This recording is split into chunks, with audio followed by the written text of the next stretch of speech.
Pourquoi certaines personnes semblent-elles défier le temps?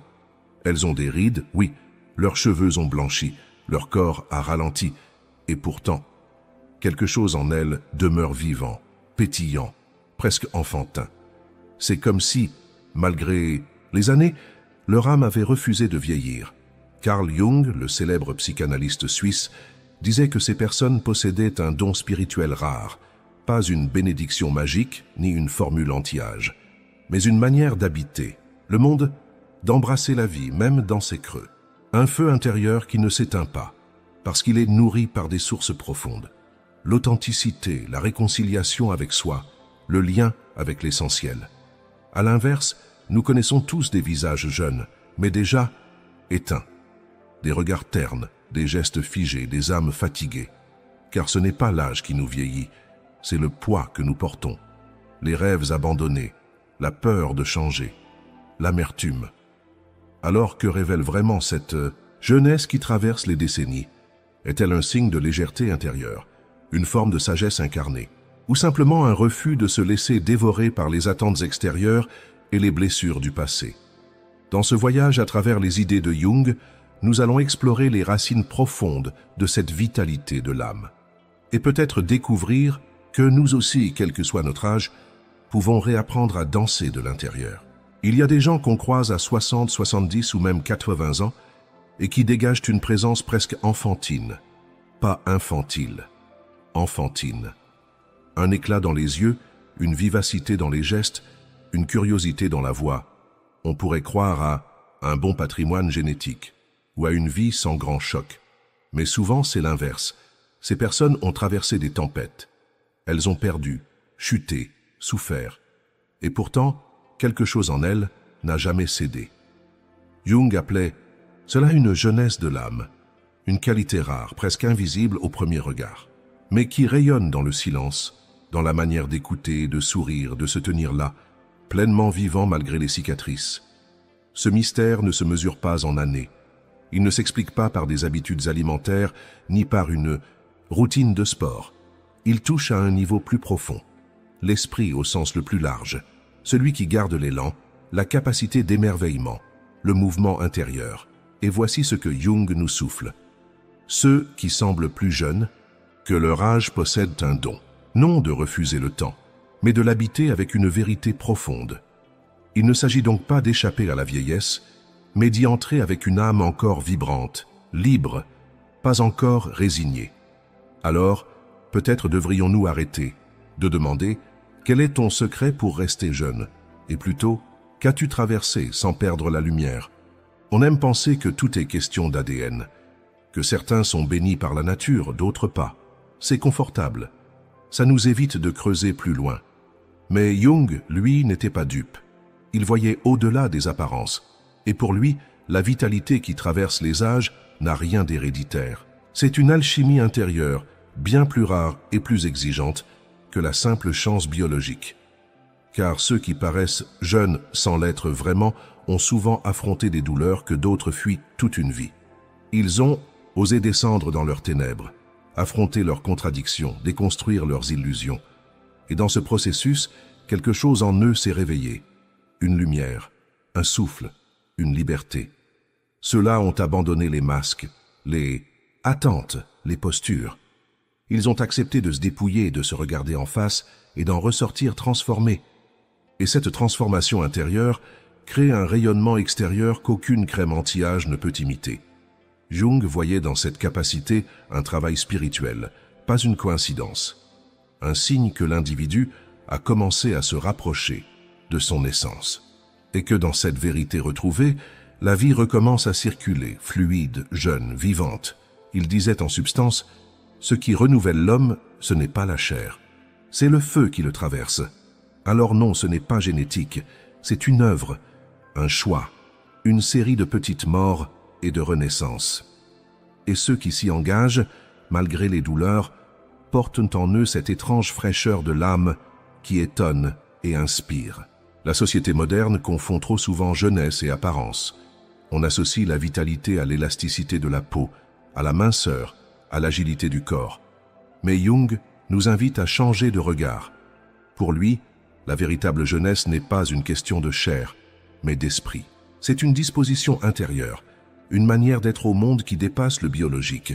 Un esprit jeune, ce n'est pas un esprit naïf. C'est un esprit en mouvement, encore capable de s'émerveiller, de remettre en question, de se transformer. Un esprit qui n'a pas figé ses opinions, qui reste curieux, joueur, vivant. Jung observait que certains individus, en avançant en âge, accédaient à une forme d'énergie nouvelle. Ils devenaient plus vivants que jamais, comme si les années leur avaient permis de se libérer du superflu. Ils n'étaient pas prisonniers du passé, ni obsédés par l'avenir. Ils habitaient l'instant avec une profondeur joyeuse. Cette joie n'est pas frivole. C'est une joie enracinée dans le réel, souvent née de la douleur traversée, un sourire qui a connu les larmes, une paix qui a dû lutter, et cette manière d'habiter la vie crée une aura de jeunesse, une légèreté dans la présence, un regard qui brille, une voix qui respire. Jung liait cette qualité à ce qu'il appelait l'individuation, ce processus par lequel une personne devient pleinement elle-même en intégrant ses parts d'ombre et de lumière. L'homme ne devient pas éclairé en imaginant des figures de lumière, disait-il, mais en rendant conscient l'obscur. Et lorsque cette intégration a lieu, quelque chose de profond se relâche. Le masque tombe, l'âme respire, et cette respiration devient perceptible, presque visible, comme une jeunesse qui n'appartient pas au temps. Ce ne sont pas les années qui nous vieillissent, ce sont les poids invisibles que nous portons, parfois depuis des décennies, un rêve abandonné, et le cœur se rétracte, un ressentiment non digéré, et l'âme se fige, une culpabilité, ravalée, et le regard perd son éclat. Jung avait cette intuition puissante. L'âme se contracte lorsque nous refusons de la suivre. Et c'est cette contraction qui marque nos traits bien plus profondément que le temps lui-même. Un visage peut rester lisse, et pourtant exprimer la fatigue de vivre, le renoncement, la peur. À l'inverse, un visage ridé peut irradier une paix désarmante, une tendresse vivante, une lumière silencieuse.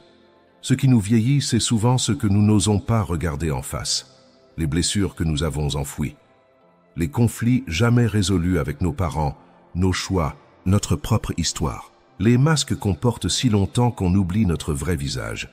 Chaque fois que nous disons non à notre vérité intérieure, chaque fois que nous nous trahissons pour plaire, fuir ou contrôler, nous nous éloignons un peu plus de cette source de vitalité qui nous maintient jeunes au-delà des années. La fatigue de vivre vient rarement de la vie elle-même. Elle vient de ce que nous retenons, ce que nous refoulons, ce que nous portons seuls alors que cela demandait à être partagé, pleuré, pardonné. Vieillir en paix, c'est accepter de déposer ses poids, d'ouvrir les valises trop lourdes, de faire le tri entre ce qui nous construit et ce qui nous ronge. Et parfois, il suffit de faire la paix avec une seule chose pour que le visage change, pour que les épaules se redressent, pour que le souffle redevienne libre.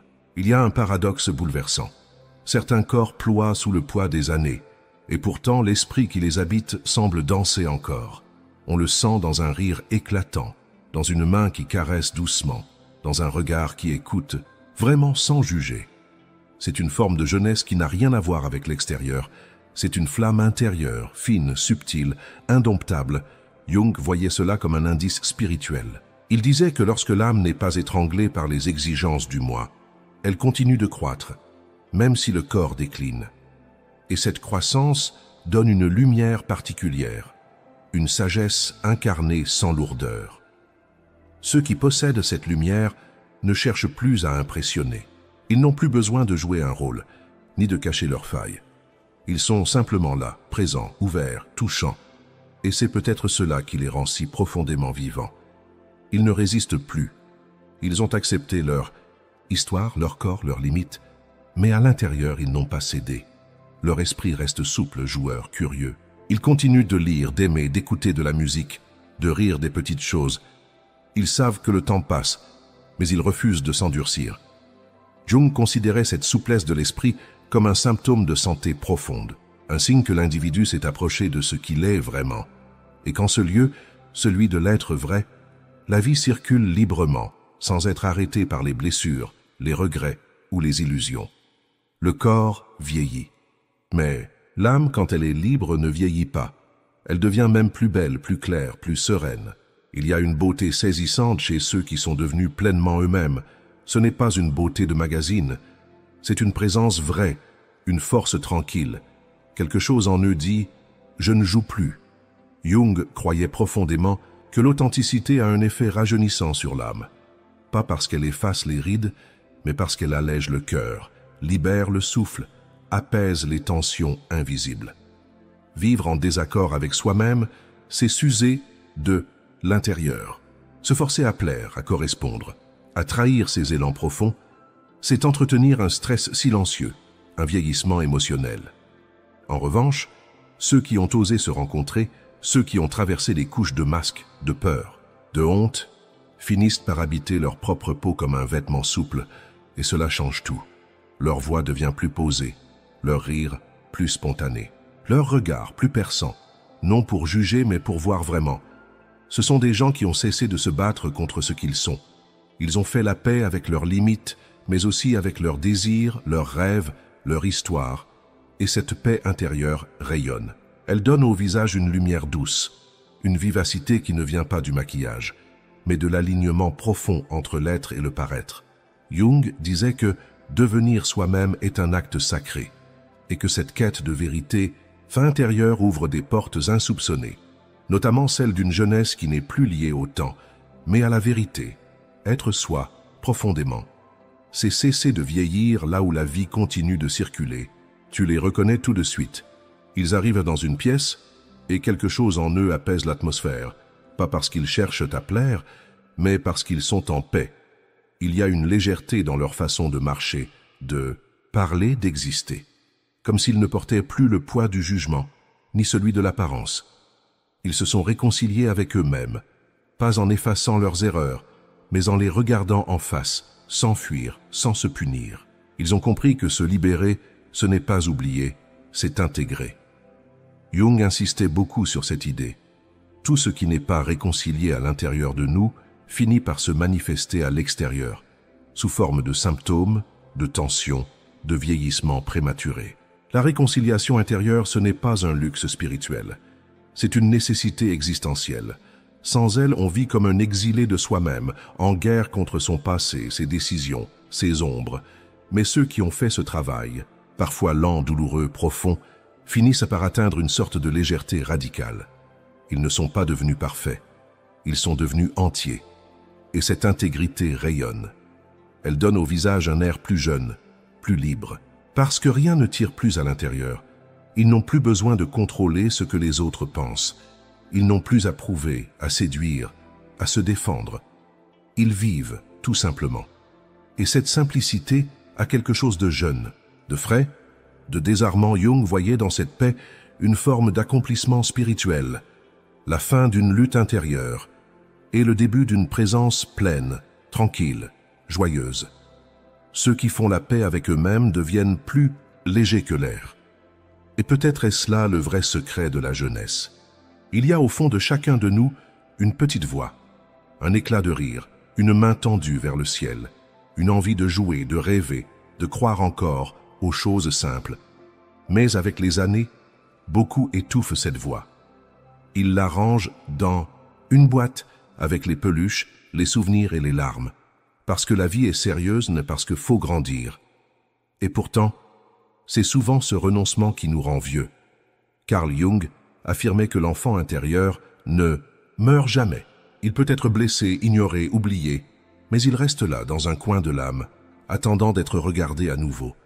Et lorsque nous reprenons contact avec lui, non pour régresser, mais pour réconcilier les parts écartées de nous-mêmes, quelque chose se rallume.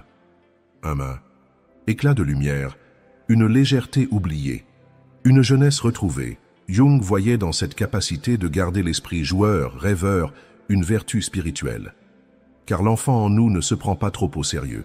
Il explore, il chute, il rit, il recommence. Il est proche de la vie, sans filtre, sans masque.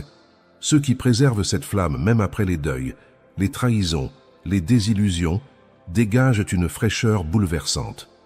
On les voit s'émerveiller devant un coucher de soleil, poser des questions simples, rire de leur maladresse sans honte. Ils ne jouent pas à être jeunes. Ils sont encore vivants, là où d'autres ont fermé la porte. Jung disait que la voie vers l'unité passe par l'accueil de toutes nos facettes, y compris celle de l'enfant, et que loin d'être un signe de faiblesse, c'est ce lien qui nous reconnecte au sacré, au mystère de l'existence. Alors non, l'enfance n'est jamais totalement perdue. Elle attend, elle veille, et parfois, il suffit de l'écouter pour rajeunir de l'intérieur. Vieillir n'est pas une tragédie, mais s'endurcir en vieillissant, c'est peut-être cela la vraie perte. On croit souvent que la sagesse consiste à devenir plus dur, plus distant, plus lucide. Mais trop souvent, cette lucidité est une armure. Elle protège, mais elle isole. Elle fige, et peu à peu, on ne laisse plus rien nous traverser. Carl Jung, lui, croyait en une autre forme de maturité. Une sagesse souple, vivante, capable d'accueillir le mouvement de la vie sans se crisper. Il observait que certains, malgré les blessures, avaient su rester perméables à la beauté, au doute, à la tendresse. Ce sont ceux qui n'ont pas laissé la colère devenir du cynisme, qui n'ont pas transformé leur solitude en mépris, qui ont pleuré mais sans se refermer. Ceux-là ont un don spirituel rare, celui de ne pas s'endurcir. Ils gardent une peau fine, non pas au sens fragile, mais au sens sensible. Ils ressentent encore, ils aiment encore, ils croient encore, malgré tout. Et cela se voit, dans leur façon de prendre la main de quelqu'un, dans leur regard qui ne juge pas, mais accompagne, dans leur manière de dire « je ne sais pas », avec humilité. Jung disait que l'âme a besoin de rester souple pour grandir, et que ceux qui se ferment, qui s'endurcissent, cessent en réalité de vivre, même si biologiquement ils respirent encore. À l'inverse, ceux qui gardent un cœur ouvert, même au prix de douleur, de vulnérabilité, sont porteurs d'une lumière rare, celle de la résilience aimante. Et c'est peut-être cela la vraie jeunesse. Ne pas devenir une pierre, rester un fleuve, continuer à couler, à frémir, à sentir jusqu'au bout. Certaines rides racontent une fatigue, d'autres racontent une libération. Il y a des visages qui portent l'empreinte de la lutte, serrés, figés, retenus. Et il y en a d'autres où les années ont adouci les traits, ouvert les sillons, comme si le temps, au lieu d'éroder, avait sculpté une paix visible. Carl Jung avait une profonde admiration pour ces visages-là, ceux qui témoignent non d'une vie facile, mais d'une vie habitée consciemment. Il voyait dans certaines marques du temps des symboles de transformation intérieure, des rides nées non du stress ou de l'oubli de soi, mais du lâcher-prise, de la réconciliation, de la vérité retrouvée, un front plissé par la curiosité, des yeux froncés par l'écoute sincère, une bouche marquée par les rires, même au milieu des larmes. Ces marques-là libèrent, parce qu'elles racontent une histoire assumée. Elles disent « j'ai vécu, j'ai ressenti, j'ai traversé ». Et elles le disent sans honte. Ceux qui portent ces traits ont souvent renoncé à la perfection. Ils ont accepté d'être humains, entiers, contradictoires, imparfaits. Et c'est cette acceptation profonde qui dessine la beauté, la plus touchante. Jung nous rappelle que la maturité véritable ne cache pas les signes du temps. Elle les honore. Elle en fait des médailles de passage, des traces sacrées, parce qu'il arrive un moment où les rides ne parlent plus du passé, mais de la liberté d'être soi, enfin. Et cette liberté, même si elle arrive tard, donne au visage une lumière étonnamment jeune. Quand l'âme se réconcilie avec sa vie, écrivait Jung, le corps cesse de lutter et commence à raconter. Ce que tu vois alors, ce ne sont plus les années. C'est l'histoire d'un être qui s'est trouvé. Il existe une figure mystérieuse, à la fois ancienne et éternellement vivante. Jung l'appelait l'archétype du vieux sage. Mais parfois, ce sage porte en lui un paradoxe troublant. Il est vieux de sagesse et jeune d'esprit. Ce n'est pas un personnage de conte. C'est une image universelle, gravée dans l'inconscient collectif. Un être qui unit la profondeur de l'expérience avec la fraîcheur de l'émerveillement. Il sait, il a vu, il a compris. Mais il ne méprise pas ceux qui cherchent encore. Il n'écrase pas de son savoir. Il éclaire par sa présence. Et surtout, il continue d'apprendre. Jung voyait dans cet archétype une voie d'accomplissement. Un modèle intérieur qui nous guide lorsque nous avançons en âge. Mais sans renoncer à la vitalité de l'âme. Parce qu'il ne s'agit pas de devenir un vieux jeune dans le déni, ni un jeune vieux déjà éteint.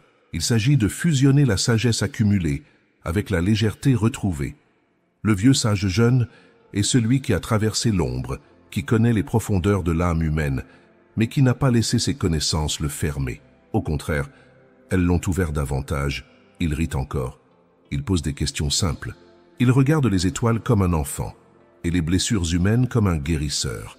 C'est une figure que l'on peut rencontrer dans la réalité, parfois chez une grand-mère douce et pétillante, ou chez un homme au regard profond qui sourit avec les yeux d'un garçon. Mais surtout, c'est une figure que nous portons en nous. Et plus nous avançons sur le chemin de l'individuation, plus cette union du vieux et du jeune, du sage et du vivant devient possible, palpable, naturelle. Le but n'est pas de rester jeune éternellement, disait Jung, mais de devenir soi et de rayonner depuis cet endroit. Tu peux perdre un amour, tu peux enterrer un parent, voir partir tes enfants, quitter une maison, une carrière, une époque, et pourtant continuer de danser. Pas la danse du corps, la danse de l'âme. Carl Jung appelait cela le mouvement intérieur de l'individuation.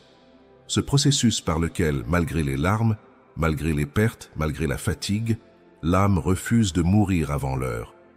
Il y a des gens qui, même après tout ce qu'ils ont vécu, gardent un éclat dans les yeux. Ils ont connu le deuil, la solitude, la déception, mais quelque part en eux, la vie n'a pas été éteinte. Ils rient autrement, plus lentement peut-être, mais avec une profondeur qui touche droit au cœur. Ils parlent avec pudeur, mais leurs mots portent la vibration du vécu. Et surtout, ils continuent d'avancer, pas par obligation, par fidélité à ce qui vit en eux. Cette capacité à danser encore, c'est un signe. Un signe que l'âme ne s'est pas figée dans le passé, qu'elle a accepté la perte, mais pas le renoncement, qu'elle a compris que la vie change, de forme, mais que son feu peut continuer à brûler. Jung considérait que l'âme qui danse est celle qui a trouvé un rythme intérieur, pas celui dicté par la société, mais celui de sa propre vérité, et que cette danse est en soi une expérience sacrée. Tu peux ne plus courir, tu peux avoir mal aux genoux, oublier des noms, avoir peur la nuit. Mais si, en toi, quelque chose dit encore oui à la vie, alors tu es toujours en mouvement. Et ce mouvement, même discret, même fragile, c'est cela qui te garde jeune. L'âme vieillie qui danse encore, écrivait Jung, est plus proche de l'éternité que 1000 corps neufs. Il y a une frontière subtile, mais essentielle, entre rester vivant et refuser de vieillir. À première vue, cela peut se ressembler. Même énergie, même envie de plaire, même quête de nouveauté. Mais en profondeur, l'origine n'est pas la même. L'un vient de l'amour de la vie, l'autre de la peur du temps. Carl Jung distinguait clairement ces deux mouvements. Il y a ceux qui, avec l'âge, deviennent plus souples, plus vrais, plus libres. Et ceux qui, au contraire, s'accrochent désespérément à une image d'eux-mêmes qui s'efface. Ces derniers ne veulent pas vieillir, pas seulement physiquement, mais symboliquement. Ils fuient la perte, la finitude, la transformation. Ils cherchent à prolonger l'illusion de contrôle. Mais plus ils tentent de figer le temps, plus leur vitalité s'épuise. Car ce qui nous garde jeunes, ce n'est pas l'apparence, c'est la capacité à embrasser le changement. Jung nous invite à une autre voie, celle de la métamorphose consciente. Vieillir, non comme une chute, mais comme une initiation, un passage vers une forme plus profonde de soi. Ceux qui refusent ce passage vivent dans le déni, et ce déni finit par durcir le cœur. Mais ceux qui l'acceptent pleinement, avec courage, deviennent étrangement lumineux. Ils ne jouent plus à être jeunes. Ils sont vivants, juste là où ils sont, et c'est cette acceptation qui les rend jeunes autrement. Ce que tu acceptes se transforme, disait Jung. Ce que tu refuses te poursuit. Rester jeune ne devrait jamais être un combat, mais un chemin d'écoute, de vérité, de dépouillement. Non pour se raccrocher à ce qu'on était, mais pour naître à ce que l'on devient. Il y a des personnes qui, en entrant dans une pièce, font lever les têtes. Elles n'ont pas le visage lisse ni le pas alerte. Elles n'ont pas besoin de parler fort ni de se faire remarquer. Elles rayonnent, et ce rayonnement, ce n'est pas du charisme mondain. Ce n'est pas de l'ego. C'est une lumière tranquille, venue de loin, nourrie par des années d'épreuves, de silence, de transformation. Carl Jung appelait cela un don spirituel, le don de rayonner la vie, même après les tempêtes, de porter dans ses yeux la mémoire du feu traversé et dans son cœur la douceur d'y avoir survécu. Ce don ne s'apprend pas dans les livres, il ne se cultive pas avec des rituels extérieurs. Il naît de l'intérieur à force de vérité, de courage et de réconciliation. Il vient quand tu n'as plus besoin de prouver, quand tu n'attends plus d'être aimé comme condition pour aimer, quand tu es enfin chez toi, en toi. Ceux qui possèdent ce don ne cherchent pas à rester jeunes, ils cherchent à être vivants, totalement. À honorer la vie non par nostalgie mais par présence, à marcher dans leur histoire non comme une cicatrice mais comme un chant. Jung nous dit, en creux, que ce don est en chacun de nous. Mais il dort, il attend qu'on l'éveille. Et pour l'éveiller, il faut plonger, dépouiller, embrasser. Celui qui s'est trouvé devient une source, écrivait-il. Et une source ne demande pas à être vue, elle coule. Rayonner la vie, c'est cela, c'est devenir source pour soi-même.